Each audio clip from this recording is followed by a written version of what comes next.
Le raisonnement d'Épicure le plus connu, enfin des plus connus, quand nous sommes, la mort n'est pas, et quand la mort est, nous ne sommes pas, donc nous ne rencontrons pas la mort, est pour moi un raisonnement juste et convaincant.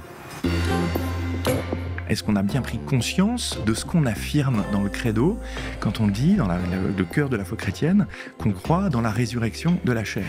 La vie des gens diminue. Je ne sais pas comment le dire plus brutalement. Oui, une vie humaine peut se résoudre à très peu de choses dans notre monde.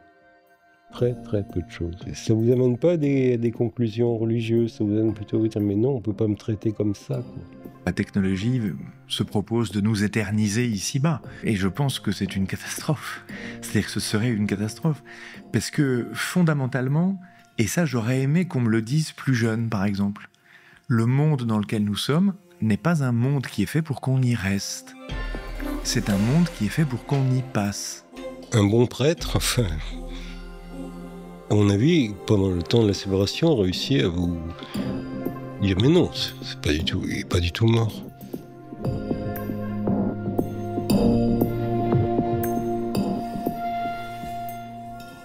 La mère accouche à Califourchon sur la tombe. Dans l'Apocalypse, le dragon se dresse devant la femme en travail. L'enfant n'est pas né que déjà la bête l'attend. Dès le départ, nous naissons tendus entre le souffle de la vie et le silence de la terre. L'homme ne cesse d'avancer vers sa disparition avec la conscience aiguë de son sort, mais cette conscience est parfois teintée d'une espérance. Certains croient à une suite, à une lueur derrière la porte close. Quelques-uns se sont aventurés à la lisière de la mort, ils nous en livrent quelques images de tunnels et de lumière. Les religions abrahamiques s'accordent avec les spiritualités asiatiques. L'âme perdure et il existe une forme de vie après la mort. Un après où une justice est accomplie. Depuis, l'extension de l'athéisme a fait le ménage dans ces croyances. Aujourd'hui, le courant transhumaniste nous promet qu'un jour prochain, nous pourrons éluder cette question et que nous parviendrons à l'immortalité technologique. Alors aujourd'hui, peut-on croire qu'il y a quelque chose après la mort ? Pour en parler, aujourd'hui, nous recevons Michel Houellebecq. Michel Houellebecq, bonjour. Bonjour. On ne vous présente plus, vous êtes écrivain et poète. Depuis votre premier roman, Extension du domaine de la lutte, votre œuvre romanesque est traversée par la question de la mort. Face à cette idée qui semble les hanter, vos personnages se débattent dans un monde désacralisé. Dans la possibilité d'une île, vous mettez en scène un futur où une immortalité terrestre est rendue possible grâce au clonage. Laurent Stala-Bourdillon, bonjour. Bonjour. Vous êtes théologien et prêtre. Vous enseignez ici au Collège des Bernardins en 2024. Vous publiez « La mort n'est pas ce que vous croyez » aux éditions des Clés de Brouwer. Merci à tous les deux de votre venue. Petite question préliminaire pour vous, Michel Houellebecq. Est-ce que vous avez peur de la mort ? Non. Je peux détailler... Bon, d'une part, chose quand même étonnante, parmi les gens que j'ai vu mourir, enfin, j'ai vu mourir différentes personnes, j'ai jamais rencontré la peur de la mort. J'ai peur de beaucoup d'autres choses, hein, je veux dire. J'ai peur de certaines conséquences de la maladie, qui m'amènerait éventuellement à suivre des traitements pénibles. J'ai peur d'hésiter, à savoir si je continue les traitements ou si je dis allez, laissez tomber. Donc j'ai peur de cette hésitation, donc j'ai peur de la peur en fait. Mais j'ai pas peur à proprement parler de la mort. Non, on peut pas dire.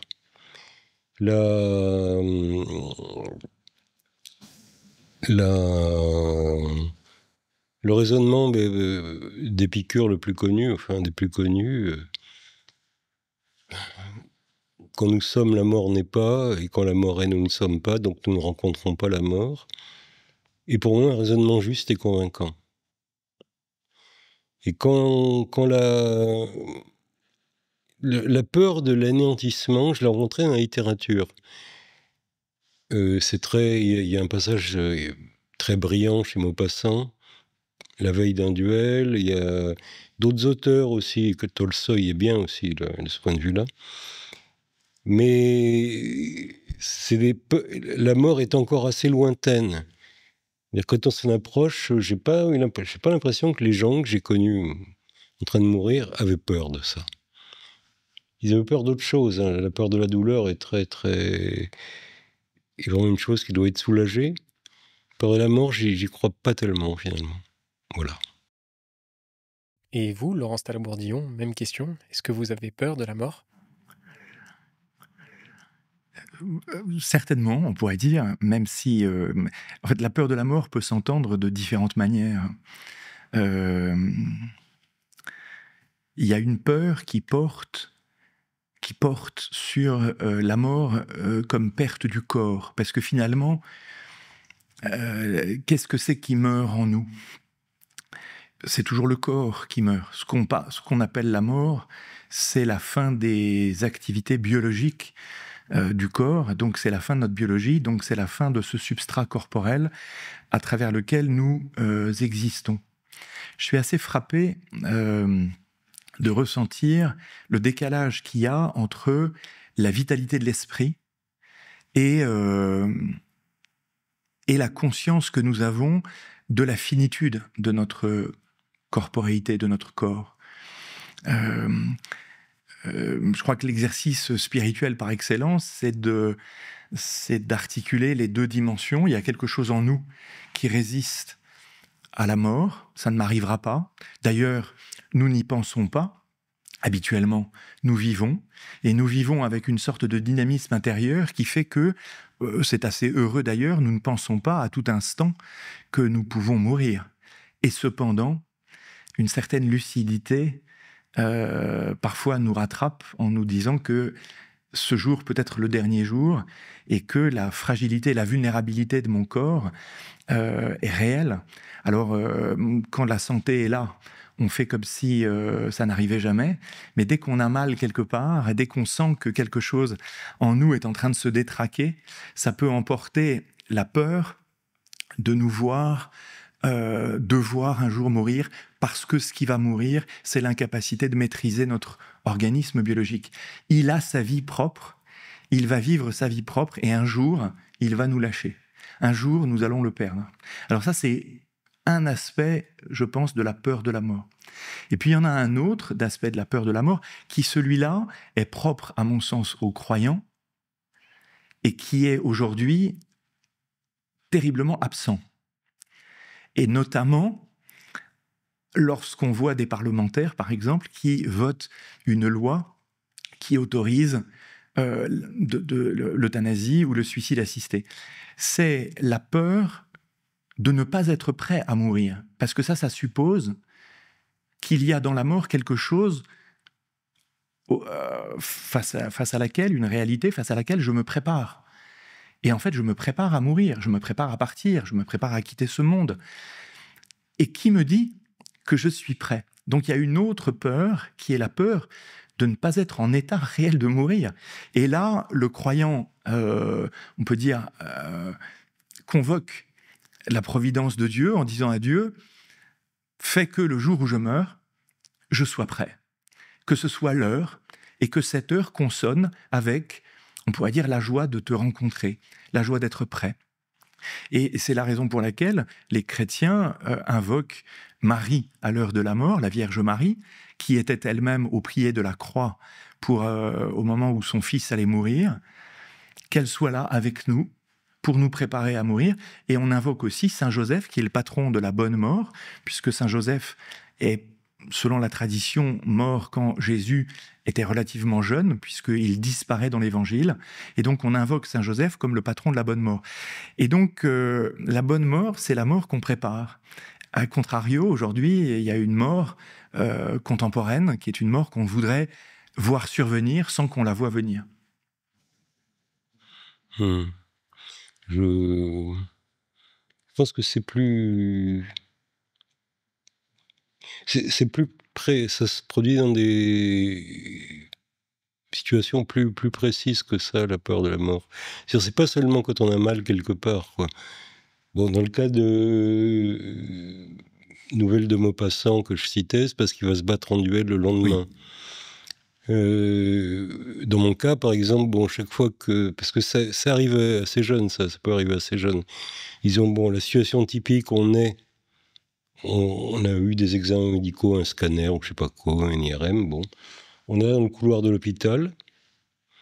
Disons, il y a un certain temps avant que le médecin vous appelle pour vous dire soit bon, ça va, soit il y a un petit quelque chose qui m'ennuie un peu, il faudrait peut-être faire un examen complémentaire.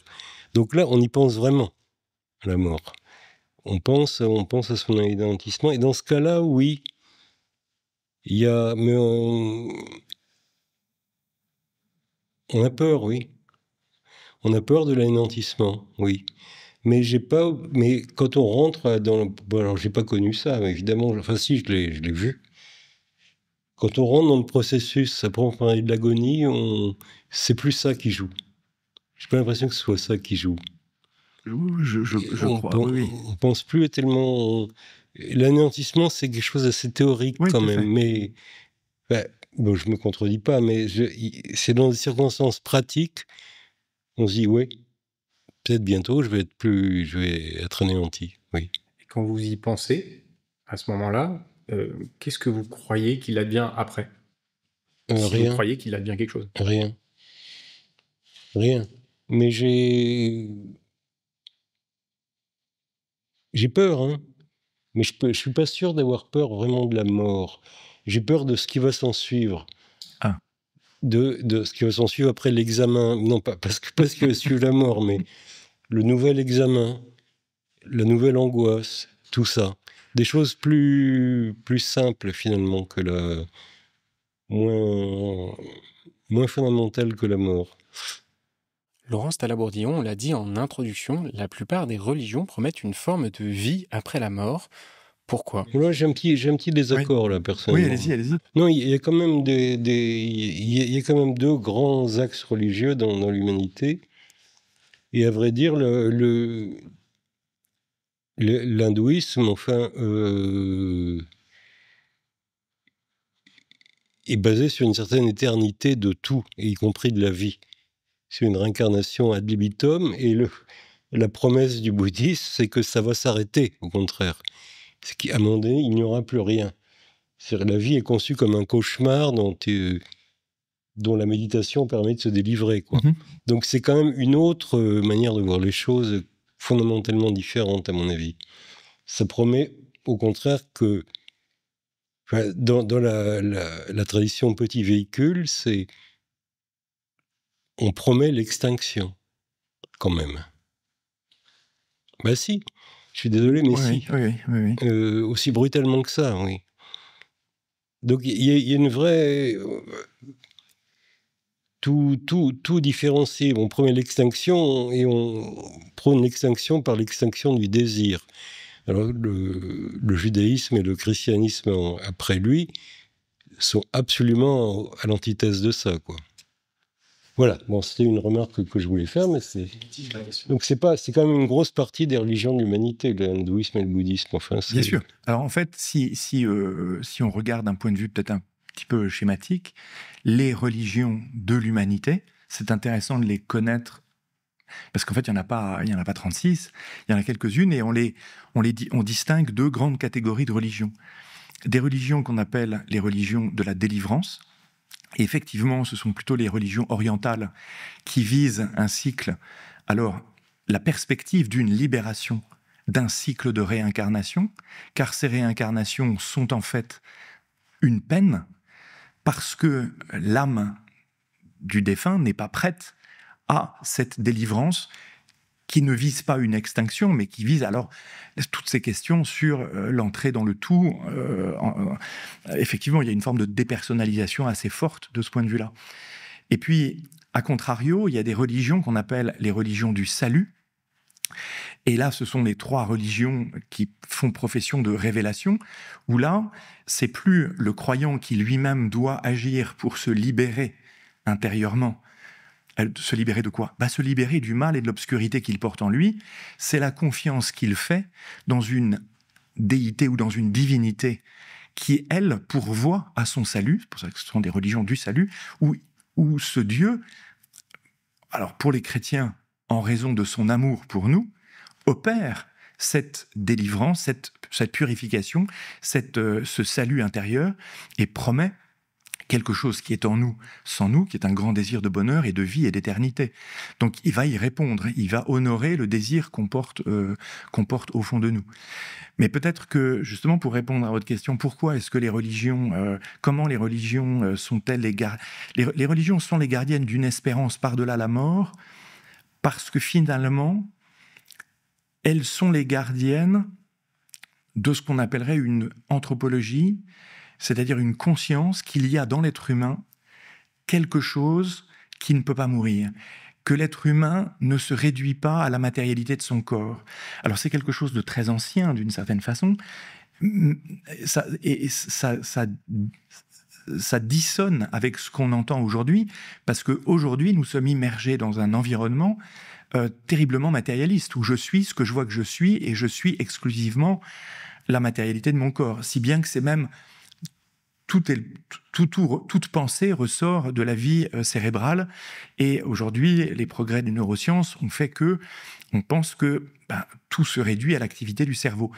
Or, les religions, en fait, elles sont... alors, certainement, la religion juive et la religion chrétienne, en vertu de ce qu'on appelle la révélation, entendent l'affirmation qu'il y a en nous quelque chose qui ne dépend pas de la matière. Quelque chose qu'on va appeler pendant très longtemps l'âme, et qui, elle, alors ça c'est ce que dit la foi chrétienne, est directement un don de Dieu, créé par Dieu, et qui elle, ne peut pas mourir. Donc c'est bien quelque chose en nous qui va mourir et qui doit mourir, c'est le corps. Et ce corps, c'est quelque chose qu'il faudrait réfléchir, mais on doit le perdre, parce que cet état du corps dans lequel nous sommes n'est que temporaire et transitoire, et que l'âme qui nous identifie, enfin qui est notre personne au plus profond, va recevoir, c'est la promesse pour les chrétiens de la résurrection, une autre forme corporelle, un corps dans un autre état.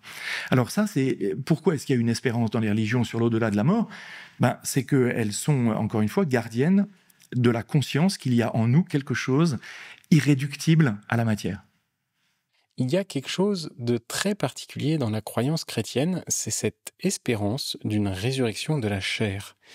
Michel Houellebecq, vous avez l'air frappé par cette croyance. Est-ce que vous pouvez nous expliquer pourquoi ? Et ça, parce que c'est ça qui est quand même incroyable et prodigieux. Ah c'est sûr. Dans la promesse, parce que curieusement, même les gens qui croient pas à grand-chose, en fait, sont pas totalement fermés à l'idée qu'il y a quelque chose en eux, l'esprit, qui peut survivre. Mais par contre, le fait que ce soit la chair qui puisse survivre, alors c'est stupéfiant. Pourquoi ça vous stupéfie, justement ? Parce que tout dit le contraire, quoi. Enfin, je suis désolé, je vais reparler du bouddhisme un instant. Je me souviens d'un petit recueil de méditation. Et pareil, les méditations bouddhistes, alors je ne sais pas où c'est pratiqué au juste. Dans certains pays, apparemment, ça existe. Où les morts sont pas... On les brûle même pas, on les dépose dans un charnier. Et il est conseillé aux moines, assez régulièrement, d'aller contempler le cadavre en putréfaction pour leur dire « tu es ceci ». Ils se disent « tu es ceci ». Et là, je me souviens encore, parce que c'était un livre pour les Occidentaux, il y avait une petite note en bas de page, « cette méditation ne paraît pas appropriée à la sensibilité occidentale ». Mais quand même, pour eux, c'est important de se dire « tu es ceci, cela sera ta fin ». Donc bon, voilà. Et donc, donc la chair, ça compte quand même, je veux dire. Et c'est pour ça que cette méditation sur les cadavres en décomposition est considérée comme une méditation élevée par les bouddhistes. Et affirmer vraiment le contraire, non, tu vas être complètement dans ta chair. C'est vraiment, je dirais, gonflé, si je puis dire, de promettre ça. Mais je sais pas, je me suis moqué dans un livre, peut-être le peu spécial d'ailleurs, de Teilhard de Chardin, qui a plus ou moins été vaguement condamné, si je crois bien, oui. Parce que lui, il voyait bien ça comme une survivance de l'esprit. sans même pas... Je sais pas, je l'ai pas connu évidemment, vous non plus, mais bon, c'est pas ça qui intéresse les gens, je veux dire. Les gens, c'est la survivance de ce qu'ils connaissent, c'est-à-dire leur corps, la chair. C'est ça le cœur de la promesse pour moi. Cette chair va... Vous allez vous lever du tombeau et renaître. C'est ça qui est incroyable. Eh bien, je trouve que c'est extrêmement intéressant qu'on arrive sur cette question-là, parce que cette question-là, elle est l'inouï, à proprement parler, l'inouï, c'est-à-dire quelque chose qu'on n'a pas encore entendu, et qui est la chose la plus difficile à croire. La chose la plus difficile à croire, c'est que nous allons perdre cet état corporel et que la promesse que Dieu fait, promesse à laquelle nous sommes attachés parce qu'il l'a réalisée dans la personne du Christ, qui est ressuscité dans la chair, réellement, mais donc, on va peut-être dire un mot tout à l'heure, dans un autre état du corps que celui qu'il avait avant sa mort et jusque dans sa passion, c'est la réalité la plus difficile à croire. Tellement difficile à croire que les chrétiens eux-mêmes et les catholiques eux-mêmes sont hésitants par rapport à ça. Il y a un sondage qu'on n'aime pas citer, mais qui est un sondage sorti de messe où on demande aux gens s'ils croient en la résurrection, et ils sortent de l'église, et finalement ils disent non. Non. En fait, qu'est-ce qu'on dit ? Est-ce qu'on a bien pris conscience de ce qu'on affirme dans le credo quand on dit, dans le cœur de la foi chrétienne, qu'on croit dans la résurrection de la chair ? Alors, donc, si c'est sérieux, et si on ne dit pas ça simplement pour se faire plaisir ou pour se rassurer, comme beaucoup le disent, c'est vous croyez ce que vous voulez, mais il faut essayer d'en rendre compte un petit peu rationnellement de cette question. Et donc ça suppose de se demander quel est le rôle du corps, quelle est la fonction du corps. Et pourquoi est-ce que nous avons un corps ? Et pourquoi ? C'est-à-dire que, encore une fois, le corps, il n'est pas que de la biologie. S'il n'y a pas un principe spirituel dans l'être humain, à ce moment-là, l'être humain n'est que son corps, et sa vie peut se réduire à la vie temporelle courte qu'il va passer en ce monde. Mais si on comprend qu'il y a en nous quelque chose qui s'appelle un principe spirituel qu'on va appeler communément une âme, et que dans cette âme, il y a une capacité de bonheur, et ce bonheur se définit dans une capacité de savoir que je suis aimé, c'est-à-dire de savoir qui je suis parce que quelqu'un me le dit. Parce que le grand défi de l'existence humaine, c'est quand même de se demander qui suis-je ? À quoi rime tout ça ? Qui me le dira ? Je peux essayer d'y répondre par moi-même, mais à ce moment-là, je bascule dans l'imaginaire et l'arbitraire, ou bien je suis libéré de mon imaginaire et quelqu'un me fait la promesse que je vais savoir enfin qui je suis parce que quelqu'un va me le dire. Et ça, on l'entend dans le livre de l'Apocalypse quand il est annoncé que chacun de nous recevra un petit caillou blanc sur lequel un nom est gravé que seul connaît celui qui reçoit le caillou. C'est-à-dire que c'est la révélation du fait que je me connaîtrai comme Dieu me connaît. Et j'accéderai à cette connaissance extraordinaire de qui je suis pour lui. Parce que je suis toujours quelqu'un pour quelqu'un. Je suis inscrit dans une relation. Alors, quand j'ai compris ça, et quand je vais découvrir un jour que je suis aimé, la fonction du corps, c'est quelque chose qu'on entend relativement peu, j'ai conscience de ça. La fonction du corps, c'est d'exprimer cet amour, c'est de le manifester, c'est de le donner à voir. Au fond, quand on se voit, nous, dans l'état dans lequel nous sommes aujourd'hui, nous savons bien que nous avons une qualité très profonde, qui est une qualité empathique, qui est une qualité d'amour, mais on ne le voit pas. Il faut que je mette mon corps en mouvement et que je rende service pour donner à voir la dimension spirituelle qui m'anime. Mais donc, vous voyez que je mets mon corps au service de quelque chose. Je le fais participer au dévoilement d'une dimension invisible qui est en moi, qui s'appelle la charité, qui s'appelle l'amour. Eh bien, le corps, il a la fonction de rendre visible quelque chose d'invisible.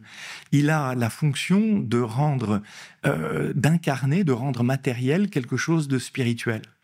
Et donc, s'il y a dans le christianisme la promesse d'une résurrection du corps, c'est que cet amour éternel ou cet amour parfait dont Dieu nous aime et qui fera notre bonheur éternel doit pouvoir se dire aussi dans un corps. Alors c'est ce qu'on appelle la promesse d'un corps glorieux et d'un corps lumineux où finalement la promesse que Dieu nous fait, ce sera ça, on pourrait se dire ça comme ça. Par-delà la mort, lorsque nous aurons perdu cette enveloppe charnelle qui doit rester ici pour que nous puissions revêtir un autre corps, c'est que quand nous verrons en même temps l'amour que nous sommes en personne. Chose qui est difficile de voir et de pouvoir dire aujourd'hui, parce que le corps fait comme écran à la qualité de l'amour que je suis. Alors parfois, on sait qu'il y a des personnes, on arrive à lire sur leur visage à livre ouvert, comme s'il y avait une transparence de leur être. Et parfois aussi, nos émotions se trahissent dans l'expression de notre corps. Quand on est ému, on le voit sur le corps. Mais on peut dire que, de la même, toute proportion gardée, de la même manière, il y aura sur notre corps la possibilité de voir l'amour que nous sommes au plus profond de nous-mêmes.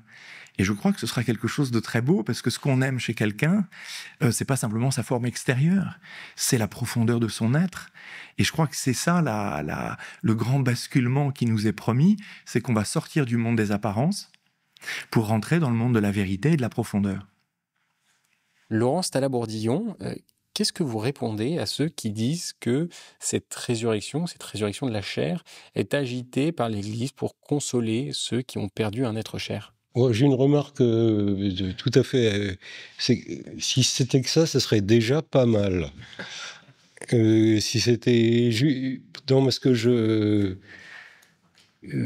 consoler, c'est pas rien.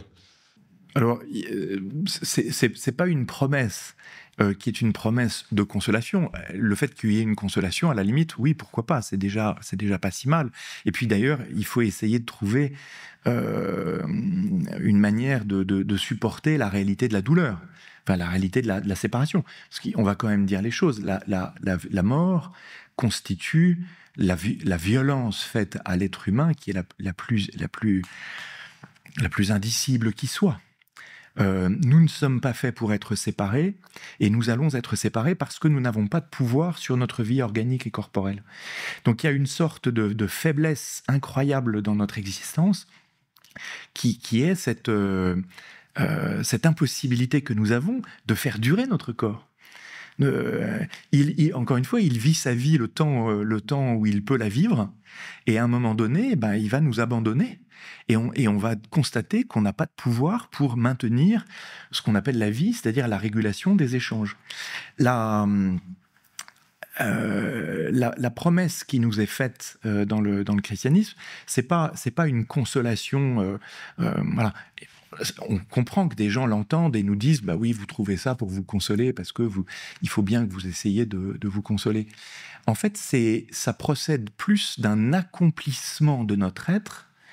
Donc, nous sommes dans une sorte de trajectoire et nous allons vers un terme qui est un terme où on va être accompli. Et être accompli, c'est trouver sa forme définitive, la forme finale pour laquelle nous sommes. C'est quoi un être humain accompli ? C'est un être humain qui, justement, dispose d'un corps parfaitement adapté à la capacité qu'a son âme d'aimer. Donc il faut que, on pourrait dire, c'est ça la question, c'est que Dieu, en fait, nous rende justice en nous rendant un corps parfaitement adapté à ce que nous sommes d'un point de vue spirituel. Aujourd'hui, on a une vie intérieure spirituelle qui est quand même une capacité intérieure spirituelle qui est très... qui est vertigineuse. Nous concevons le monde, nous concevons notre vie, nous donnons du sens. Et nous sommes cette puissance de pensée dans un organisme biologique qui a la durée de vie, comme le disent les psaumes, de l'herbe qui fane. Et là, il y a un décalage qui fait que en fait, je me révolte intérieurement et je peux dire, enfin, voyons, à l'être que je suis, normalement, est dû un corps sur lequel la mort ne doit pas avoir de pouvoir, parce que je dois pouvoir vivre toujours, et qu'intérieurement, je sens bien que je suis fait pour vivre toujours. Il y a quelque chose en moi qui résiste à l'idée de me dire que la mort sera l'abolition définitive de ma personne. Alors non seulement il y a toute la tradition philosophique tient qu'il y a en nous quelque chose qui ne se réduit pas à notre corps, enfin qui transcende la matière, et puis il y a, du fait de la révélation, la promesse que Dieu nous fait, encore une fois, de nous rendre justice par rapport à un état de notre corps qui est un état mortel, et qui fait en fait que ce que nous appelons la vie aujourd'hui, c'est ce qui précède la mort. Et ce que Dieu appelle la vie, c'est ce qui ne peut pas mourir. Et donc, il nous promet la vie. Et donc, nous allons vers la vie. Il y a quelque chose qui doit susciter donc une attente, une curiosité, un désir. Personne n'est obligé de croire ça. Mais c'est ça que croient les chrétiens, parce que c'est ça que le Christ pose au milieu de l'humanité, invitant chacun à considérer sérieusement ce qui vient de se produire. Et je pense qu'on l'a dit tout à l'heure, il y a quelque chose d'absolument inédit, inouï dans cette réalité, et je pense que même les catholiques ne vont pas assez loin dans la compréhension réelle de ce que veut dire que le Christ est ressuscité. Certains, s'ils vont assez loin, mais les plus... Dans les différentes célébrations funéraires auxquelles j'ai assisté, le plus impressionnant, c'est les prêtres qui vous disent un peu carrément, en fait, bon, il a l'air mort, mais en fait pas du tout, quoi. C'est une apparence. Vous vous laissez berner par les apparences, il peut ressusciter facilement, hein. Tout simplement, c'est pas très difficile. Et oui, si on arrive à faire croire ça, la consolation est totale. Et c'est même pas... bon, les morts sont morts, certes, mais enfin bon, quand on rêve d'un mort, il apparaît bel et bien vivant, quoi. Et on peut rêver d'un mort accomplissant des actions qu'il n'a jamais accomplies de son vivant. C'est pas que des souvenirs, les rêves, quoi. Donc ça apparaît pas complètement impensable en réalité, au fond. Enfin,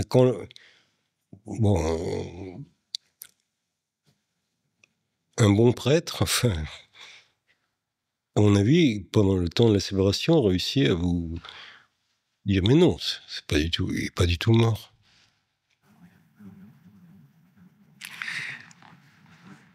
Alors il faut acter le fait qu'il soit mort, parce que nos relations, oui, la relation est un peu différente. Oui, exactement. Il y a une relation, une autre manière d'être présent à nos défunts, mais on va continuer à penser à eux, à prier pour eux, convaincus. En fait, moi j'aime bien évoquer cette question-là, c'est-à-dire que comme nous sommes tissés de nos relations, de notre vivant, une personne qui quitte ce monde emporte avec elle tous ceux qu'elle a connus d'une certaine façon. Et le défunt, en fait, on a l'occasion de faire mémoire de ce qu'on porte en nous, de cette personne, parce que nos échanges nous ont façonnés, nous ont construits, et donc on conserve en nous quelque chose que la personne nous a apporté. Michel Houellebecq, certains croient, les chrétiens notamment, qu'on peut accéder à la vie éternelle par un acte de foi juste avant la mort. Est-ce que le principe d'une conversion de dernière minute vous semble constituer une hypocrisie ? Non. Non, le mot hypocrisie serait vraiment faux, parce que bon, les quelques agonies auxquelles j'ai malheureusement été obligé de participer, quoi. Mais en tout cas, permis d'aboutir à une conclusion, c'est que l'agonie est un moment extrêmement particulier, et que aucun autre moment de la vie peut y être comparé, quoi.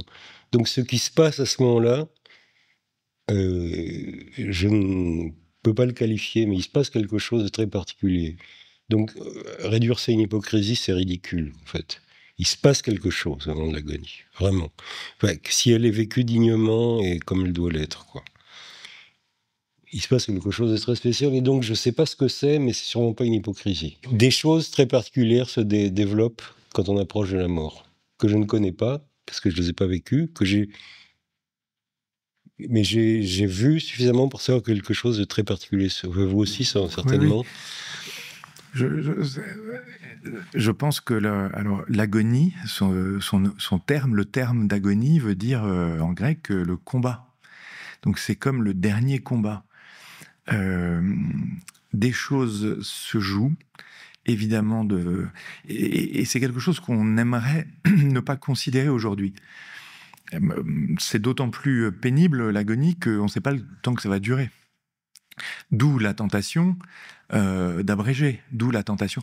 Mais s'il est vrai que l'agonie participe de quelque chose de la vie de la personne, quand bien même pour nous, d'un point de vue extérieur, ça nous semble quelque chose d'insupportable, et c'est insupportable pour nous parce que c'est la vision de la souffrance d'une personne qu'on aime, qu'on a connue dans un autre état. Ouais, dans le meilleur des cas, c'est pas la souffrance. Enfin, je me permets de... Oui. La souffrance, faut mieux éviter, mais oui, la souffrance étant soulagée. Oui. C'est ça, la souffrance étant soulagée, on voit la personne. Mais en fait, ce qui se joue à ce moment, c'est ce dont nous sommes les témoins quand on accompagne une personne, c'est ce lâcher prise qui va arriver. C'est le passage de l'approche de la perte, de l'approche. Qu'est-ce qui se joue dans ce consentement intérieur à quitter, à partir? Il y a on a des témoignages. Hein, oui. On a des... ce qui est à peu près unanimement relaté, c'est la volonté de revoir des gens, un nombre assez limité d'ailleurs, hein, et de se pardonner l'un l'autre, dans les deux sens. Hein. Donc il y a des choses qui se passent, très très particulières. C'est curieux, cette histoire de conversion. Je ne sais pas si vous connaissez le livre des morts tibétains. C'est assez... De nom, mais... Oui. Bon, alors c'est assez étonnant, parce qu'il y a une croyance qui ressemble beaucoup à la conversion de dernière minute, si vous voulez. Bon, mettons quelqu'un qui a un karma assez catastrophique, quand même. Il n'a pas fait des trucs terribles dans sa vie. Une croyance tibétaine c'est que... Alors, quand quelqu'un est proche de l'agonie, des lamas se succèdent sans relâche. Pour lui dire bon, tu peux encore améliorer la situation pour ta prochaine réincarnation. Et ça commence par fils noble, écoute avec attention. Et donc ils poursuivent leur enseignement pour lui dire t'as encore une petite chance d'améliorer ta future réincarnation. Et ils continuent même parce qu'ils pensent que l'esprit ou l'âme, je ne sais pas comment ils appellent ça au juste, est encore accessible quelques jours après la mort. Donc ils continuent à répéter leur incantation et leur exhortation quelques jours après la mort. Donc là aussi, il y a la croyance qu'au dernier moment, il faut profiter du dernier moment, quoi. C'est un moment très important qu'il ne faut pas... voilà, évidemment, l'euthanasie est complètement impie, encore pire pour les Tibétains que pour nous, quoi. Parce que c'est vraiment... interrompre quelque chose de fondamental. Et on n'a plus accès. Enfin bon, les lamas pensent qu'ils peuvent avoir accès par leur... et on sent bien que quand on voit quelqu'un mourir, qu'il y a quelque chose auquel on n'a plus accès. Oui. Qui est vraiment personnel, individuel, voilà. Donc, c'est très fort, cette capacité jusqu'au dernier moment, parce que quand on s'adresse à une personne, fût-elle dans un état d'agonie, on sent bien qu'on s'adresse à une autre instance, à son instance profonde, à son être profond, dont on ne sait pas comment il nous reçoit, mais la présence, être présent auprès d'une personne qui va partir, pouvoir lui adresser des paroles, on ne sait pas comment elle la reçoit, mais on est certain qu'il y a une capacité dans la relation avec la personne, d'affection, qu'elle reçoit, alors l'encouragement, la confiance, l'abandon qu'on peut lui...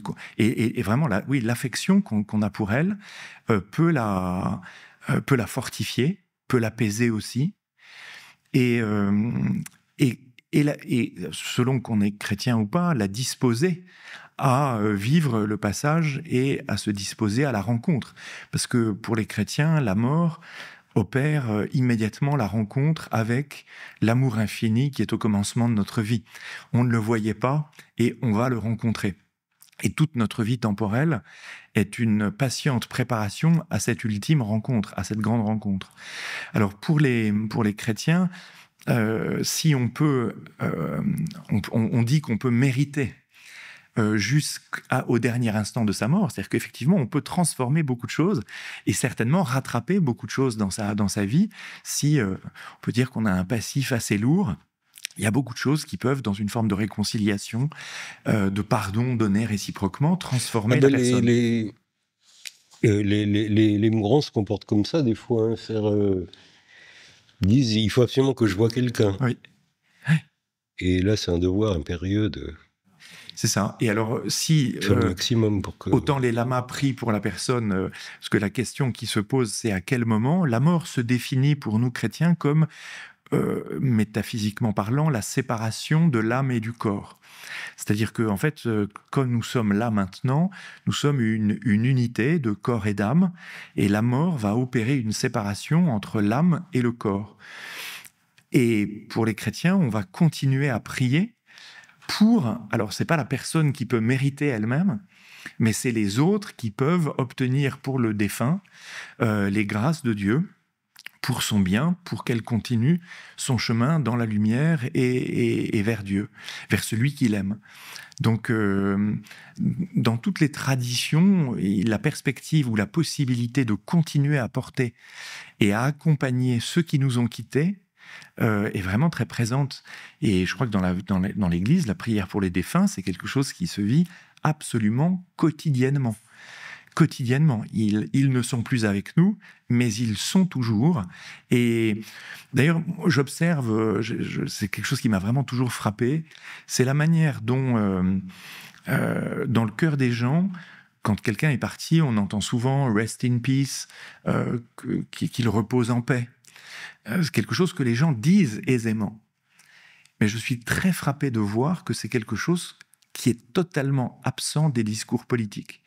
C'est-à-dire quand on entend des hommages dans la vie politique française et même dans les relais médiatiques, c'est très très rare qu'on entende à l'occasion de la mort d'une personnalité qu'il repose en paix. Et là, pourquoi ? Parce que c'est imaginer qu'il y a un au-delà. Et là, il y a comme une sorte de censure sur l'au-delà dans notre société, une censure de l'éternité. C'est quelque chose qui m'a vraiment beaucoup frappé, ça. Oui, non, il y a... Oui, non, ça c'est consternant, mais j'ai rien à... Oui, je suis concerné moi aussi, mais ouais, je sais pas quoi. Il existe un fait nouvellement documenté, ce sont les expériences de mort imminente.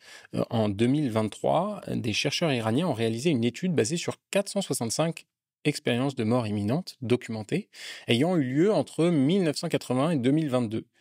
L'étude en question montre que les survivants de ces expériences ont, pour la plupart, vécu des processus étonnamment similaires. Ils parlent de sortie du corps, de tunnel, de lumière au bout de ce tunnel, de paix. Michel Houellebecq, est-ce que ce genre de témoignage suscite quelque chose chez vous ? Moi, je suis désolé, je veux pas me... Je veux pas me défausser, hein, mais là aussi, je pense que c'est un peu comme l'agonie. Si je l'avais vécu, je vous en reparlerai, quoi. Mais je pense pas que ce soit... Je peux pas en tirer d'enseignement. Enfin, c'est très, très, très étrange, oui, c'est très étrange. Ça a été documenté avant, Moody. Moi, j'ai lu Moody, Kubler-Ross, tout ça, je Oui, je connais même quelqu'un qui l'a vécu, à vrai dire. Donc je ne sais pas comment dire, si vous voulez, parce que les matérialistes ont toujours quelque chose, le fait que c'est une sécrétion d'endorphine qui provoque des visions béatifiques au dernier moment. Ça me paraît léger comme explication, enfin pas trop documenté scientifiquement en plus. Donc j'y crois pas. Non mais je sais pas comment dire.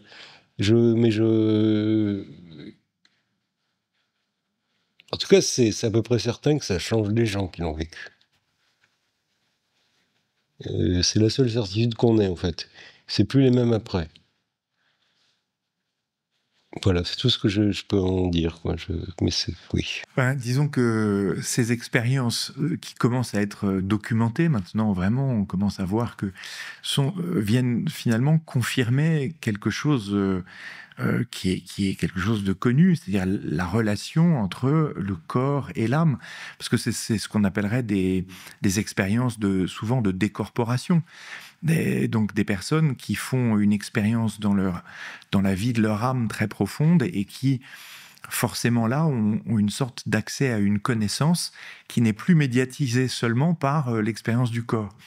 Il y a dans les lettres de Saint Paul un passage dans la 2e aux Corinthiens où Saint Paul écrit ceci: « Je sais qu'un fidèle du Christ, voici 14 ans, a été emporté jusqu'au 3e ciel.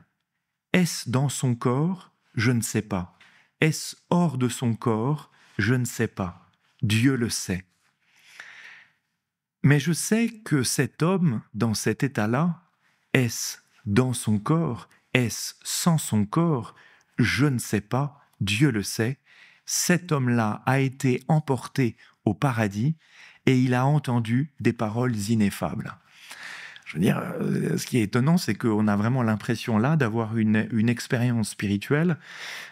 Et il dit, je ne sais pas. Il dit comme Michel, je ne sais pas qu'en dire, mais c'est un fait que l'âme a entendu des paroles ineffables. Et je trouve que c'est un encouragement ou une invitation à considérer très profondément le composé humain que nous sommes. Qui sommes-nous? Comment sommes-nous? En fait, je pense qu'aujourd'hui se pose à nous la question décisive: oui ou non, y a-t-il en nous quelque chose qui transcende, c'est-à-dire qui ne dépend pas, on dirait qui est irréductible au corps, qui existe indépendamment du corps? Oui ou non? En fait, il faut comme prendre position par rapport à ça, et je crois que la révélation biblique apporte une réponse à cette question-là, en tout cas, nous révèle quelque chose. Parce que, à strictement parler, mon expérience commune me fait bien penser qu'il y a quelque chose qui vit en moi, mais je peux être fondé à croire que c'est mon cerveau qui le produit. Eh bien, la révélation biblique nous dit ce quelque chose qui est en toi ne vient pas de toi, ne vient même pas de tes parents, mais vient de Dieu. C'est un don de Dieu.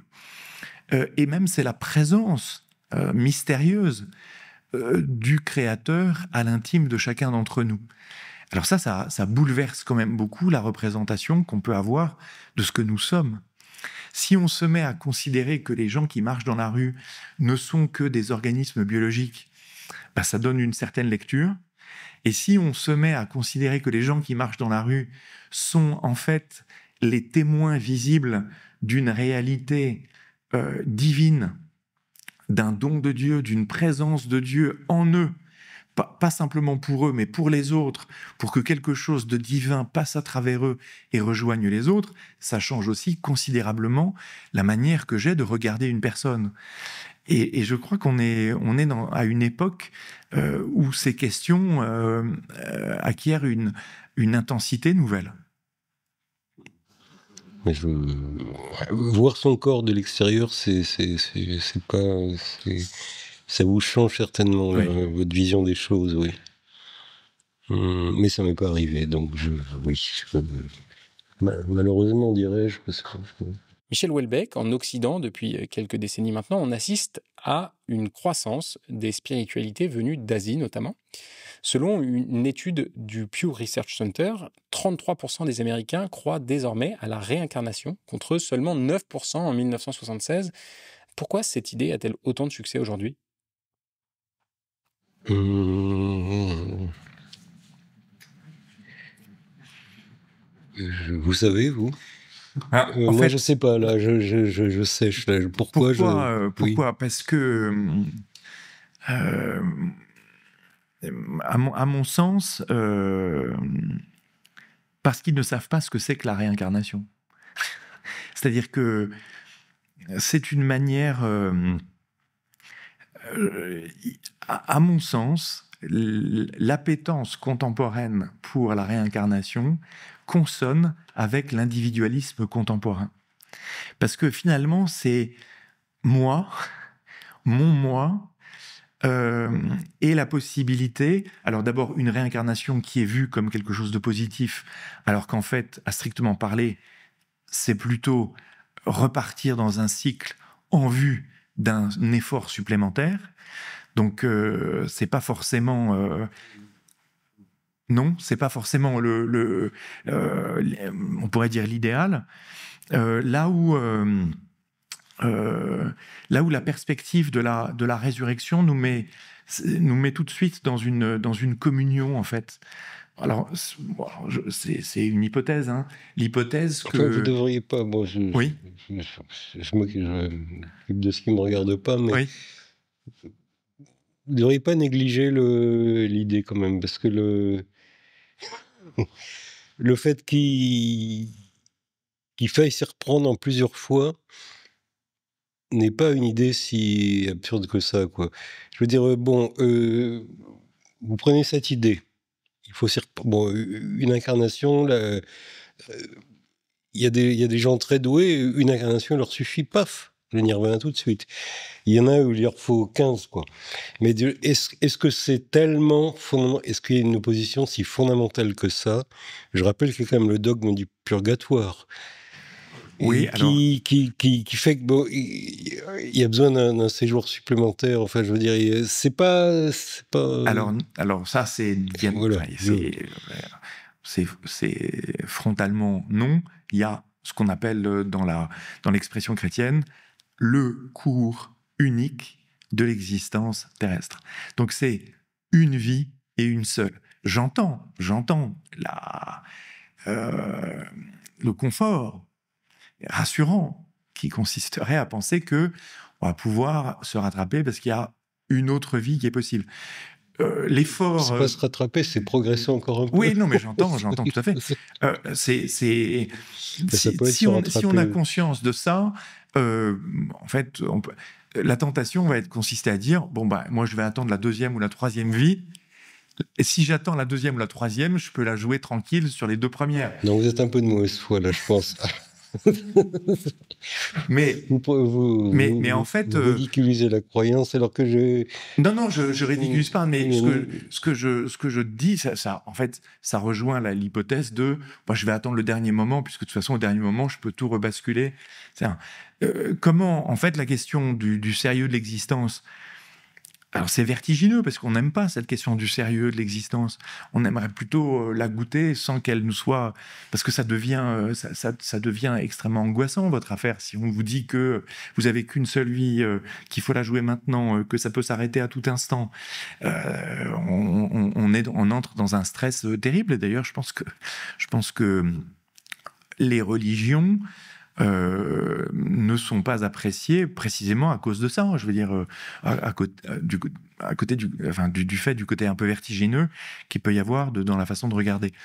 Je pense que l'encouragement, en fait, je pense qu'il faut voir les choses de la façon la plus positive possible, c'est-à-dire nous avons un développement. J'ai beaucoup aimé votre image tout à l'heure de révélation de quelque chose, de révéler l'être. Il y a un être qui est là, il faut lui donner les moyens de révéler les dispositions et l'être qu'il est.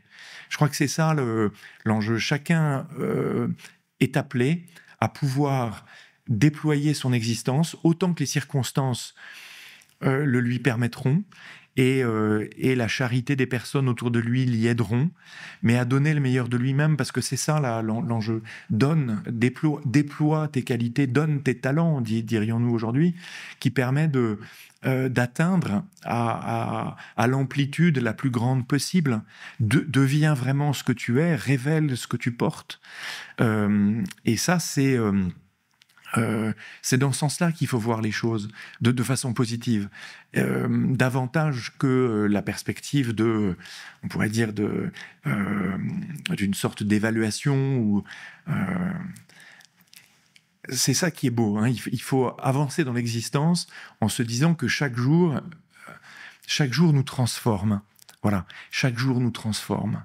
Il faut que chaque jour, nous soyons devenus un peu plus nous-mêmes et que nous ayons eu la joie de donner quelque chose qui était en nous. Voilà, ça c'est une sorte de philosophie ou en tout cas d'encouragement à avancer chaque jour dans l'existence. La croyance à la réincarnation, mais je ne suis pas hostile pour une autre raison aussi plus... qui est réelle aussi et qui, je pense, joue à l'heure actuelle. C'est pas seulement par égoïsme et volonté du moi de survivre, c'est aussi que l'idée d'une continuité, enfin une certaine ressemblance entre l'homme et l'animal, c'est répandu et je pense pas que ce soit une idée fausse au fond, quoi. Donc c'est corollaire d'une plus grande attention aux souffrances des animaux, ce genre de choses. Ça va dans le même sens. Si vous voulez, je suis pas animaliste ni rien, mais l'Occident, elle est trop loin dans l'opposition frontale entre humain et animal, quoi. C'est pas si net que ça, quand même, quoi. Ça dépend des animaux, évidemment. Mais voilà, donc il y a aussi cette idée qui joue dans le succès de la réincarnation, à mon avis. Qui n'est pas une idée antipathique, en fait. C'est précisément parce qu'elle n'est pas antipathique qu'elle a du succès. Oui, c'est vrai. Et qu'elle convient. Alors, je voulais dire aussi que c'est pas une idée fausse. Alors, en fait, pour nous, dans la tradition chrétienne, c'est une idée radicalement fausse. J'ai conscience qu'elle est très présente dans le paysage de la pensée contemporaine. L'antispécisme, c'est-à-dire l'effacement de la frontière entre l'homme et l'animal, fait que on arrive. Mais je suis d'accord avec vous sur la relation de l'humain au monde animal. Je pense qu'il y a une conscience, effectivement, et une considération à avoir pour ces créatures qui sont des dons de Dieu, qui sont des œuvres et des chefs-d'œuvre de Dieu, évidemment. Là où il y a une différence qui est absolument patente, c'est que l'être humain a la capacité spirituelle de concevoir intérieurement son origine, sa source, de concevoir Dieu lui-même, de concevoir la raison des choses. Et cette raison, c'est parce que je vais la concevoir que je vais m'accomplir. L'être humain, il ne s'accomplit lui-même pleinement que s'il laisse prendre en lui, que s'il accède à cette connaissance intérieure de l'amour qui est à l'origine de tout. Et c'est ça le bonheur. Le bonheur pour nous, qu'est-ce que c'est qui fait notre malheur chaque jour? C'est qu'on ne sait pas pourquoi on est là. On ne sait pas pourquoi on souffre, on ne sait pas s'il y a un avenir heureux possible. Eh bien, le Christ, dans la tradition chrétienne, vient rejoindre l'homme sur sa quête et lui offre la promesse que vient le jour où, en lui et par lui, il peut concevoir intérieurement, accéder intérieurement à la parfaite connaissance de l'amour qui est au commencement de tout. C'est la perspective. Je n'y suis pas encore. Je crois que ce sera possible. Je crois que celui qui m'a appelé à l'existence veut me faire connaître l'amour qu'il est lui-même, l'amour que je suis, l'amour qu'il a pour moi et l'amour qu'il a pour les autres. Et je crois que dans cette connaissance-là, dans cette relation-là, nouvelle, et cette connaissance, c'est que je suis son enfant, et que je suis son enfant bien-aimé, vient une paix une paix parfaite. Vient cette paix que nous cherchons tous à l'intime de nous-mêmes. On a du mal à se l'avouer, mais finalement, on cherche tous intérieurement à savoir. Alors, ça se traduit aujourd'hui, c'est quelle est la valeur de ma vie, quelle est la valeur de l'humain. Mais cette valeur, elle est pas mesurable. Moi, j'aime beaucoup cette phrase de Pascal, hein, qui est « l'homme passe infiniment l'homme », et que la mesure de l'homme n'est pas en l'homme, et qu'il est interdit à tout homme de chercher à mesurer l'homme. Il n'a pas en lui-même la mesure de ce qu'il est. Il faut que quelqu'un le lui révèle, que quelqu'un d'autre le lui révèle. Et pour moi, c'est quand même un soulagement, parce que je veux dire, personne ne peut me dire le dernier mot de qui je suis, ou de ce que je suis, ou de qui je suis. Et ça veut dire que l'autre est toujours plus grand, et que les autres seront toujours plus grands que l'idée que je m'en ferai. Si on arrivait à être gagnés tous par cette évidence qu'il y a en toute personne un mystère infini, je pense que les relations entre les personnes seraient différentes. Une remarque de départ quand même.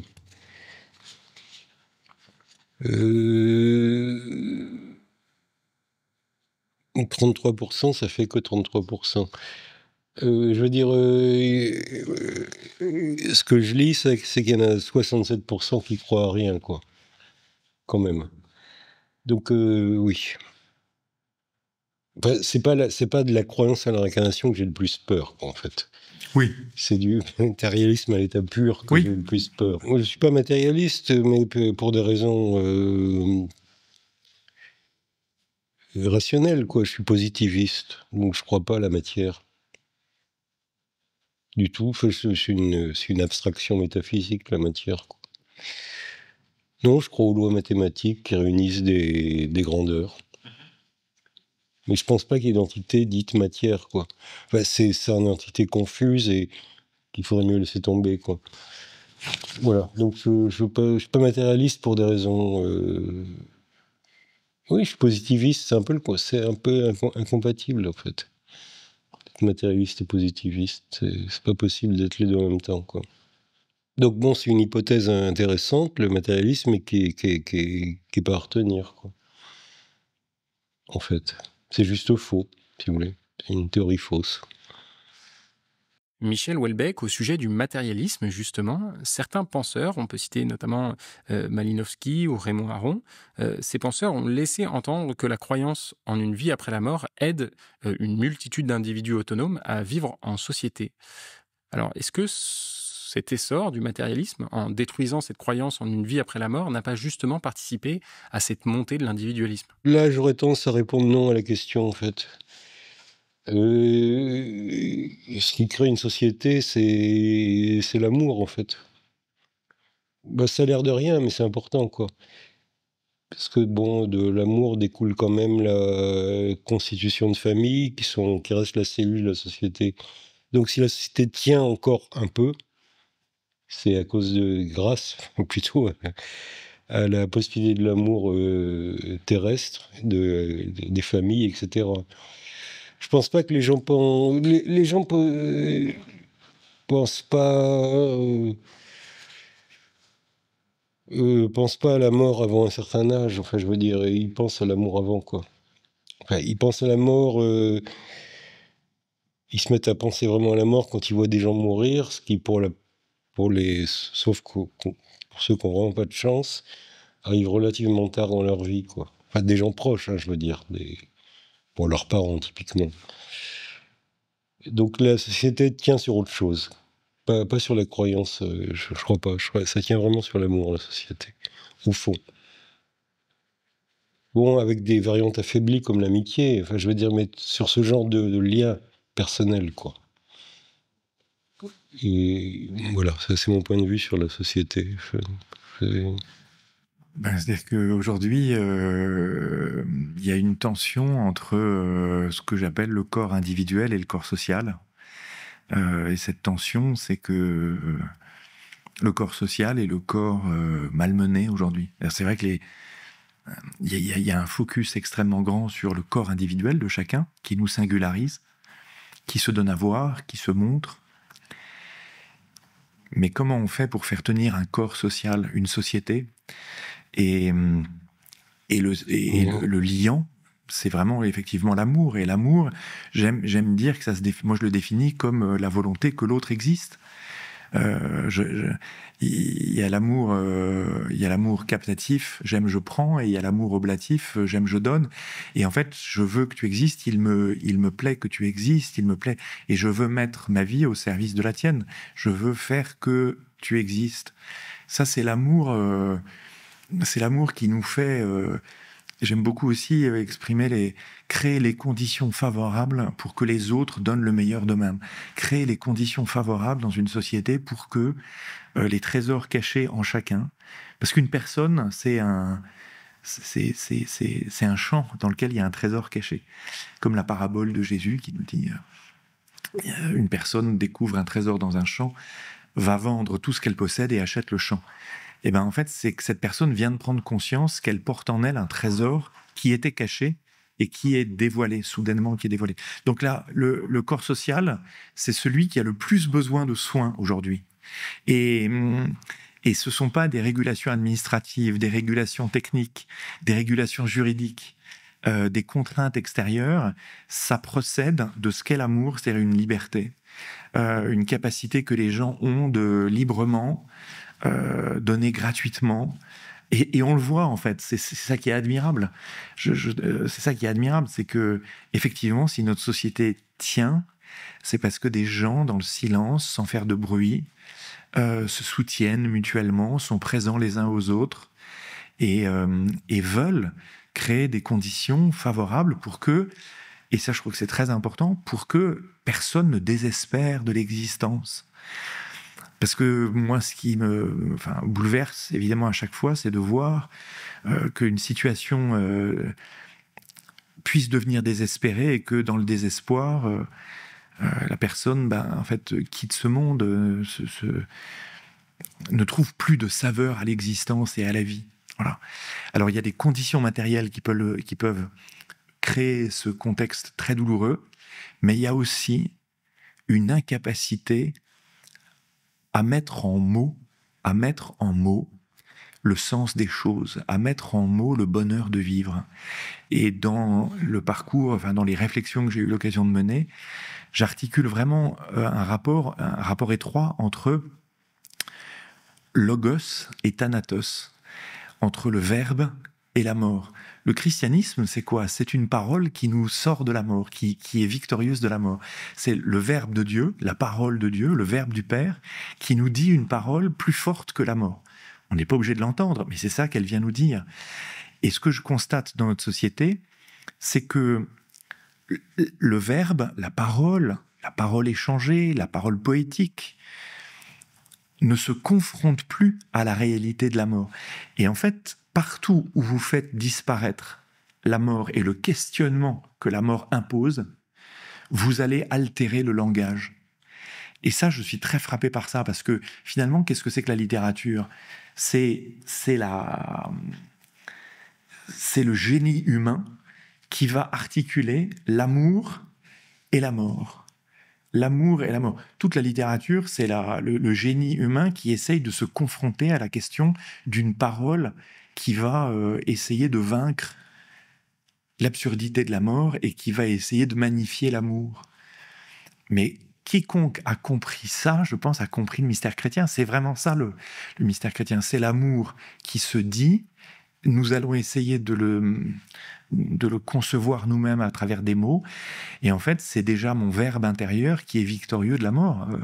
Il m'aide chaque jour à dominer la mort, à dominer la mort.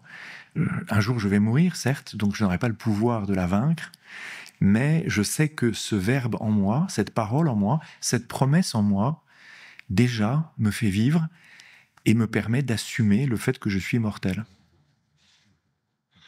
Et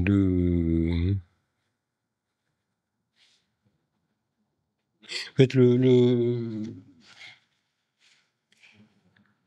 délitement de la société en une multitude d'individus autonomes, je trouve que c'est très bien décrit dans Tocqueville, en fait. Bon, il y a un passage extrêmement célèbre, je vois des individus, etc. Bon. À une différence près, c'est que Tocqueville imagine que tout le corps social n'existe plus, mais chez Tocqueville, la famille existe toujours, si vous voulez. C'est ce dernier chose que je qualifie quelque part de, je ne sais plus quel livre, de dernier îlot de communisme primitif, en fait, qui est menacé à l'heure actuelle. Et si ça continue à tenir un peu, c'est parce que ça tient encore un peu. Je ne crois pas du tout à la République, la patrie, tout ça. Ça m'énerve un peu même comme sujet, à la limite, quoi. Je trouve ça pauvre. Ben, si on compte que là-dessus, il faut ne pas compter, quoi. On peut compter sur les relations individuelles, oui. Encore. Et avant tout sur les plus profondes.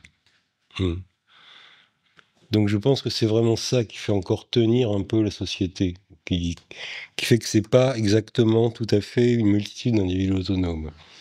C'est bon. Dieu sait que je suis pas considéré comme auteur optimiste, mais c'est quand même pas ça chez moi. C'est pas l'atomisation totale, quoi. Voilà. Pour revenir sur la question d'une atomisation des individus, il y a une et du rapport avec justement cette question de la patrie. J'ai toujours été frappé par la question de la filiation. Nous sommes tous nés dans une généalogie. Quelles que soient les qualités, les défauts de nos parents, des familles, nous nous inscrivons dans une filiation. C'est quelque chose d'invincible. C'est-à-dire qu'on sera toujours, quand bien même nos parents n'existent plus, nous sommes toujours les enfants de nos parents. Et cette vérité biologique contient en fait un pendant.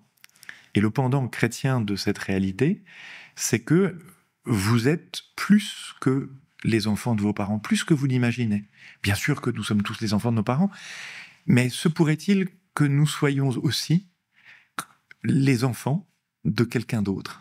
C'est-à-dire que, et c'est ça que va produire le baptême, révéler le baptême, c'est une autre filiation cachée, secrète, absolument inattendue, qui fait de moi non seulement l'enfant de mes parents, mais l'enfant de Dieu. Donc je m'inscris dans une autre filiation. Et ce que je trouve de frappant, c'est que la sécularisation de la société, donc l'effacement du christianisme, va de pair avec une affirmation justement de la patrie. La patrie, c'est la réappropriation d'une paternité, pater, patrie, sur les citoyens. Donc il faut essayer d'articuler correctement la multiplicité de ces filiations. Filiation charnelle, filiation citoyenne, parce qu'après tout, on reçoit et on donne. Je pense qu'il y a une importance de participation à un corps, à une société. Et puis, la perspective ouverte dans la foi de croire qu'au fond de moi,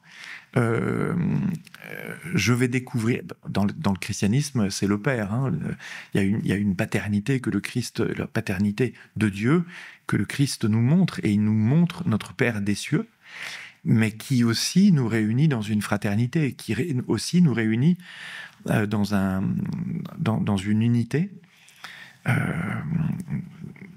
Il y a un petit dicton qui dit que la joie de Dieu est dans la communion des hommes. La joie de Dieu est dans la communion des hommes. Ça veut dire que aujourd'hui, dès ce monde, aussi souvent qu'on essaye de travailler à une plus grande communion entre nous, quelque chose de la joie à laquelle nous aspirons tous, parce que finalement on est tous plus heureux quand on est unis, se prépare. Donc souvent je dis qu'on est ici, enfin c'est pas moi qui le dis, c'est un classique, que nous sommes comme dans l'antichambre de quelque chose de grand. Nous sommes dans une sorte de préparation de quelque chose de grand. Donc oui, il y a quelque chose comme la société existe, hein, mais il faut pas trop lui en demander, quoi. Il faut pas. Faut pas demander à la République, à la patrie de remplacer. Non, mais oui, justement. Ça existe, mais il faut pas trop lui en demander, quoi, quand même. On peut avancer dans notre réflexion si vous le voulez bien. Michel Houellebecq, vous écrivez dans Extension du domaine de la lutte, je cite, « J'ai si peu vécu que j'ai tendance à m'imaginer que je ne vais pas mourir. Il paraît invraisemblable qu'une vie humaine se réduise à si peu de choses. » Fin de citation. Le Concile Vatican II, lui, affirme dans Gaudium et Spes que, je cite, « Le germe d'éternité que l'homme porte en lui, irréductible à la seule matière, s'insurge contre la mort. » Fin de citation. Cette révolte que ressent l'homme face à la perspective de la mort, que vous ressentez peut-être, est-ce que ce n'est pas un indice qui indiquerait qu'il existe autre chose que le néant après la mort? Je me suis pas relu là, mais je me souviens pas totalement du. Par contre, bizarrement, je me souviens du film. Il y a un curieux système de double voix off. Et donc, il y a la voix off du narrateur qui dit « Ça, j'ai si peu vécu, tendance à imaginer qu'une ne vais pas mourir. Il paraît invraisemblable qu'une vie humaine se réduise à si peu de choses. » Et une voix off supérieure qui dit « Erreur. Une vie humaine peut se ramener à si peu de choses.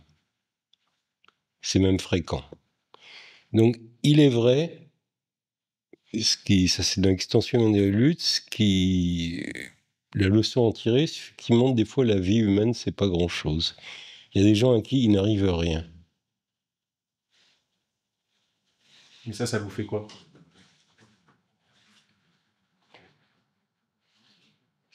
Ça m'amène pas à des conclusions religieuses et métaphysiques. Hein. Quelqu'un dont la vie humaine c'est vraiment rien, il m'arrive rien, il se passe rien, et ma vie est nulle. Bon, une conclusion assez logique, c'est d'acheter une Kalachnikov et d'abattre des gens dans la rue, oui. C'est plutôt ça qui peut se produire, enfin, si vous voulez. Donc ça peut inciter une révolte, une révolte violente, une volonté de tuer. Mais bon, là, effectivement, là, oui, je suis un auteur de l'atomisation, c'est certain. Hein. Il y a des statistiques effarantes, hein, disons. On prend les choses les plus simples. Par exemple, le nombre de paroles que les gens prononcent dans leur journée diminue sans cesse. Le nombre de paroles prononcées dans sa journée diminue. C'est une tendance sociale, ça, réelle. Et effectivement, bon, chez les vieux, ça atteint des degrés assez inouïs des fois. Hein. Moi, bon, j'arrive pas à me faire aux caisses automatiques dans les supermarchés. Oui, ça m'énerve. D'abord, en général, ça marche pas si bien que ça. Donc, je fais la queue. Bon. Et c'est vrai qu'il y a pas mal de gens, de personnes âgées, on sent bien que parler avec la caissière, ils vont pas dire d'autres paroles dans leur journée, si vous voulez. Il n'y a qu'à entendre, quoi. Ce qu'ils disent, on sent que c'est leur seule occasion de parler de la journée. Donc, oui, une vie humaine peut se réduire à très peu de choses. Et ça, il y a des tas de raisons.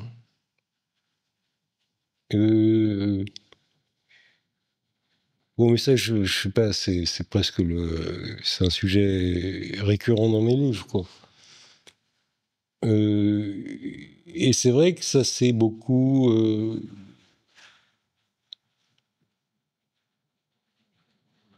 Tout contribue à ça, quoi. Rien que des détails, le paiement sans contact. Enfin, la crise Covid était intéressante de ce point de vue-là, vraiment.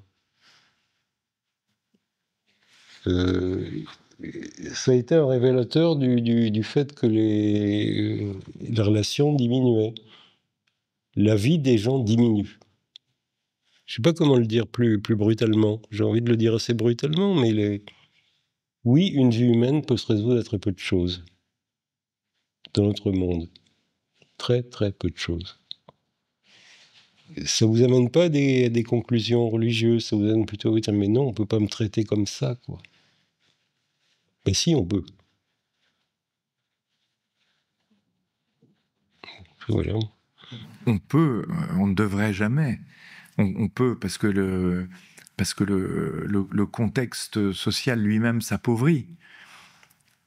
La grande affaire, c'est l'idée que nous faisons et que nous préservons de la personne, de ce qu'elle est. C'est vertigineux de penser effectivement que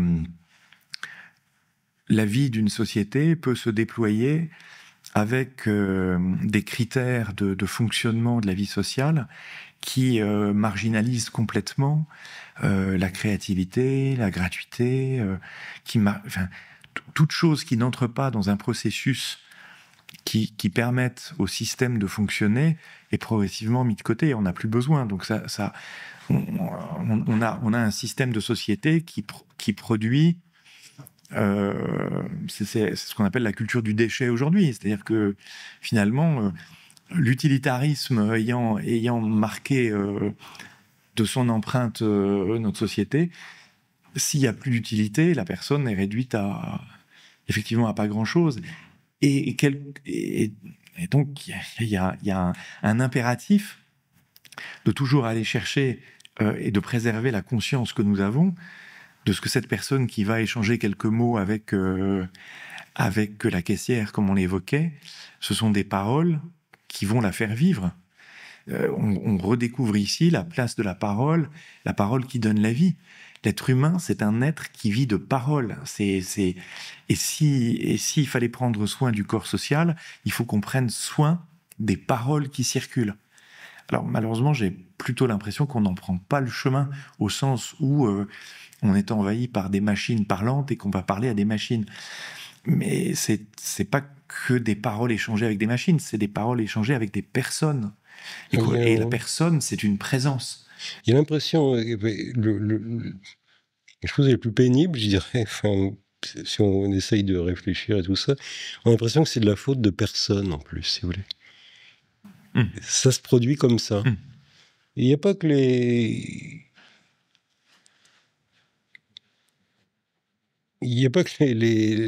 paroles. Bon, je parlais du Covid aussi parce que c'est un moment qui a quand même duré, je sais pas, 2 ans, quelque chose comme ça. Où là, c'était il y avait disparition extrême à réflexion des contacts physiques. Ça a été ça la conséquence, quoi. Fini les bises, fini les poignées de main, fini tout ça. Bon. Ça aussi, il n'y a pas que les paroles, il y a aussi tout.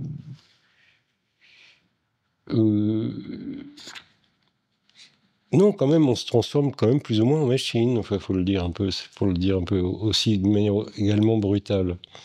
C'est comme ça. Et on a l'impression que c'est la faute des personnes, non ? On ne peut pas l'accuser d'un politique, ni d'une personne. Michel Houellebecq, vous venez de prononcer le mot machine. On n'a pas encore parlé de transhumanisme jusqu'à maintenant. Une certaine forme de transhumanisme voudrait permettre une immortalité sur cette terre. Michel Houellebecq, est-ce que c'est une bonne idée ? Vaut mieux que j'en parle pas trop parce que je suis complètement ambigu.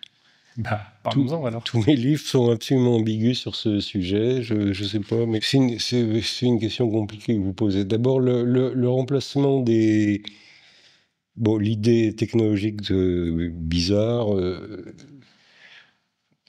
mais qui existe, hein, transférer un cerveau humain sur super informatique puis retransformer sur cerveau humain. Bon, ça marche pas. Donc, il y a une espèce d'acte de foi en littérature qui consiste à dire que les récits de vie vont remplacer ça. Ça, c'est votre livre, La possibilité d'une. Donc, des récits de vie, des textes écrits, quoi, peuvent remplacer ça. Bon, en fait, pour être honnête, j'y crois pas. Je suis très mal placé pour y croire parce que je suis extrêmement mauvais en autobiographie, si vous voulez. Je suis même pas capable de me souvenir de ma propre vie. Enfin, très peu. Enfin, donc non, ça, j'y crois pas. Après, est-ce que c'est ce... Est-ce que il y a plein de questions dans votre question. Est-ce que cette espèce d'immortalité est une bonne chose ou pas? C'est la question sur laquelle je ne me prononce pas. Est-ce que ça a forcément pour corollaire la disparition des affects et des désirs? Je ne sais pas, peut-être. Est-ce que cette disparition des affects et des désirs sont une bonne chose ou pas? C'est là où je suis complètement ambigu par rapport au bouddhisme en lui-même. Voilà, donc je suis ambigu à tous les étages sur ce sujet. Je crois qu'il y a une promesse qu'on entend se développer, c'est-à-dire que la technologie se propose de nous éterniser ici-bas. Et je pense que c'est une catastrophe. C'est-à-dire que ce serait une catastrophe. Parce que fondamentalement, et ça j'aurais aimé qu'on me le dise plus jeune par exemple, le monde dans lequel nous sommes n'est pas un monde qui est fait pour qu'on y reste. C'est un monde qui est fait pour qu'on y passe. Et personne ne reste ici. Et donc l'idée selon laquelle on va tout mettre en œuvre pour que vous ne partiez pas, que ça ne vous arrive jamais, on court après cette espèce de lubie. On nous fait croire que ça pourrait arriver. Mais ça n'est pas prévu. Depuis le début, ça n'est pas prévu. Il n'est pas prévu que nous restions éternellement en ce monde. Il n'est pas prévu pour. Justement, ce qui éternise l'être humain dans la foi chrétienne, c'est une nouvelle relation à l'origine, à sa source, à l'amour, à Dieu. Donc c'est ça qui va nous éterniser. Et c'est ça que nous préparons. Donc on s'y prépare intérieurement. Mais je répète encore une fois, ce monde est fait pour qu'on y passe. Et pendant que nous y passons, que quelque chose passe en nous et nous transforme jour après jour. Et donc nous prépare. Je suis assez frappé par l'espèce de discours permanent selon lequel ça ne doit jamais arriver. Enfin, la mort est toujours un échec. La mort serait un échec. Alors, pour la médecine, elle est toujours un échec. Mais non, en fait, la mort est ce par quoi quelque chose de nouveau va pouvoir advenir. Et ça, on est au cœur du mystère chrétien, là. Parce que c'est moyennant son passage par la mort que le Christ nous révèle qu'il existe différents états du corps et qu'il existe un corps, un état du corps ressuscité sur lequel la mort n'a plus de pouvoir, et c'est ça qui nous est annoncé. Et donc la promesse chrétienne, elle peut s'entendre comme quelque chose de beaucoup trop beau pour être crédible, mais n'empêche que c'est ça le cœur, c'est que il nous est promis de pouvoir revêtir un corps nouveau dans un état donc du corps différent sur lequel la mort n'a pas de pouvoir. Nous allons donc vers la vie. Ce monde est un chemin, enfin notre vie. On dit toujours que l'homme est en chemin vers, notre vie est un devenir constant. Et donc le fait que la technologie se présente à nous comme l'assurance que je vais faire votre bonheur parce que je vais vous empêcher de mourir est une manière de brouiller complètement les réalités, les aspirations les plus profondes qui sont en nous. Donc moi, je me méfierais de la personne qui me vendrait demain ou proposerait, même gratuitement demain, les substances qui me permettraient de ne jamais mourir. J'ai passé peut-être un peu trop de temps de ma jeunesse à lire de la science-fiction, où c'était déjà abordé ce genre de questions. Dans pas mal d'ouvrages, les gens sont mis horriblement au bout d'un certain temps. Donc ils aspirent à la mort, parce qu'ils en ont marre. Il y a pas mal de variations là-dessus. Enfin, c'est un vieux thème de science-fiction, même si ça apparaît depuis très peu de temps comme perspective envisageable, techniquement. Donc je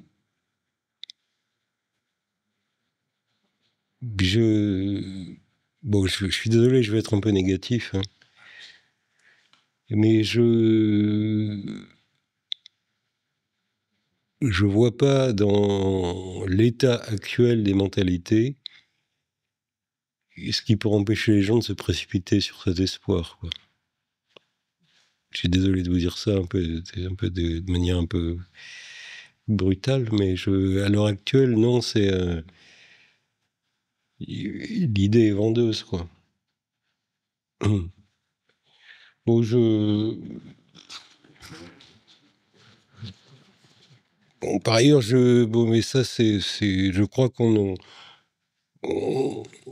on surestime très gravement les possibilités de réalisation pratique dans les médias. Hein. C'est très... De quoi? De durer, de pas mourir ou quoi? De ça, cette espèce d'immortalité technique, c'est absolument pas gagné, quoi. Enfin, je veux dire, oui. Mais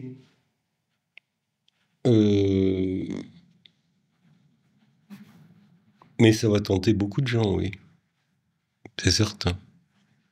Je suppose que ça va être un peu conscient quand même si je le dis un peu de manière brutale. Je pense que l'humanité, si on rallonge le temps de la vie, la durée de la vie, la question de la signification de ce temps de vie, alors dans des conditions physiques qui seront forcément... c'est un énorme paradoxe en fait, hein, parce que nous sommes dans une société qui, à la fois d'un point de vue technologique, nous promet d'essayer de vaincre la mort, et qui d'un autre côté nous propose de l'interrompre, on va dire à votre convenance. Évidemment, c'est pas ça le texte de loi, je sais bien, mais la logique selon laquelle... C'est un peu ça. Oui, mais la logique selon laquelle on doit pouvoir reprendre la main sur le terme de notre existence, comme si on en était les maîtres, on est à l'opposé de la promesse de durer toujours. Alors, comme on n'arrivera pas à durer toujours, on peut interrompre à tout instant. Mais bon, j'aime bien les médecins, enfin, globalement. Bon, c'est toujours très bien entendu avec les médecins. Et bon, c'est quand même bizarre comme métier, enfin, de passer sa vie à mener un combat qu'on s'est perdu, quoi. C'est beau, non? Oui, bien sûr. C'est une vraie forme de beauté là-dedans, quand même. C'est surtout que c'est là encore prendre soin du corps, qui est le lieu que nous habitons. Notre premier habitat, c'est d'abord notre corps, hein, notre corporéité, et d'en prendre soin pour que les conditions de sa vie, de notre vie corporelle, soient la plus confortable possible. Je trouve ça toujours évidemment très beau, mais la possibilité de considérer que le jour vient où ce combat est perdu d'avance, mais parce qu'il est perdu d'avance, il faut consentir à ce que le terme arrive, est un effort qu'on devrait essayer de faire collectivement dans la société. Bon, sans vouloir critiquer les catholiques à l'excès, je trouve que depuis le début de cette histoire d'euthanasie, les médecins ont été beaucoup plus efficaces, quoi, dans leur action. Ils sont plus énergiques. Parce que c'est à eux qu'on va demander de faire la piqûre, quand même. Oui, mais bon, enfin... moi, j'étais très, très agréablement surpris par l'attitude des médecins. Alors que les catholiques, j'ai trouvé un peu mou. Aucune critique sur votre position, mais c'est un peu mou. Ça manque de... Peut-être des médecins catholiques aussi. Non. Alors, non, je connais bien Claire Fourcade, tout ça. Non, c'est même pas ça. C'est vraiment autre chose. Hein. C'est une espèce de répulsion quasi instinctive, quoi. Enfin, je sais pas, c'est pas instinctif, hein, c'est toute leur formation, tout leur être va contre, quoi. Mais je me souviens très bien, au moment du Covid, il se trouvait qu'il y a une première version du projet de loi qui est apparue. Il y avait un médecin, un de ceux qui était invité tout le temps pour parler du Covid. Alors, je crois que c'est David Pujadas, d'ailleurs, qui lui demande, mais si eux aussi vont demander l'euthanasie, le médecin, parce qu'il avait prévu de parler du Covid, il dit ah non, j'aimerais mieux pas. C'est spontané, quoi. C'est ta réaction instinctive, non. C'est pas, je sais pas, non. Et donc ça, c'est bien quand même. Mais à mon avis, c'est la seule... parce que mon combat n'est pas terminé, mais c'est les médecins sur lesquels je compte beaucoup sur eux quand même. Hein. Je compte beaucoup sur leur soutien. Mais bon, ça va se jouer au Sénat, là. L'enjeu de cette loi, c'est surtout la restitution à l'État d'un pouvoir sur la vie et sur la mort des citoyens. C'est que la possibilité que l'État se réoctroie à travers cette loi, la possibilité d'autoriser le fait de donner la mort est quelque chose de stupéfiant, en fait. C'est pas la peine de mort parce que je vais donner la mort à un coupable. C'est autre chose. Oui, c'est autre chose. Mais c'est que que je vais légaliser l'acte par lequel un patient, une personne malade, se donne à elle-même une peine qui est une peine de mort. Et donc, elle va être exécutée par des médecins. Et donc, je crois qu'il n'appartient pas à l'État d'avoir un pouvoir qui régule l'administration de la mort. C'est juste fondamental. Oui, moi, personnellement, toute mon opposition, en fait, pourrait se résumer autour du mot dignité, quoi. La dignité humaine n'est pas quelque chose qu'on peut perdre. C'est quelque chose qui dépend de notre état de santé. Sinon, c'est rien, quoi. Donc cette perversion de sens du mot dignité mais absolument insupportable, quoi. C'est absolument pas la dignité humaine au sens d'Emmanuel Kant. Enfin, c'est pas du tout ça, quoi.